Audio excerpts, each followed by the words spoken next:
ज्यादातर मर्द घर में शराब पीकर घुसते हैं, इसलिए नहीं क्योंकि वो शराब के आदी हैं, बल्कि इसलिए क्योंकि कोई समझ ही नहीं पाता कि पूरा दिन मर्द ने क्या क्या झेला है, कितना प्रेशर है उसके दिमाग पे परिवार को उस ऊंचाई पे ले जाने के लिए कि बस परिवार को सुकून मिल सके। सबको सुकून देने के चक्कर में मर्द अपना सुकून कहाँ छोड़ देता है उसे याद भी नहीं रहता। सब कुछ करने के बाद भी सबकी शिकायतें उससे खत्म नहीं होती और एक दिन मर्द खत्म हो जाता है। मर्द खत्म हो जाता है।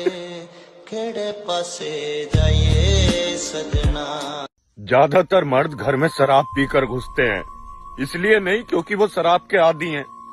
बल्कि इसलिए क्योंकि कोई समझ ही नहीं पाता कि पूरा दिन मर्द ने क्या क्या झेला है, कितना प्रेशर है उसके दिमाग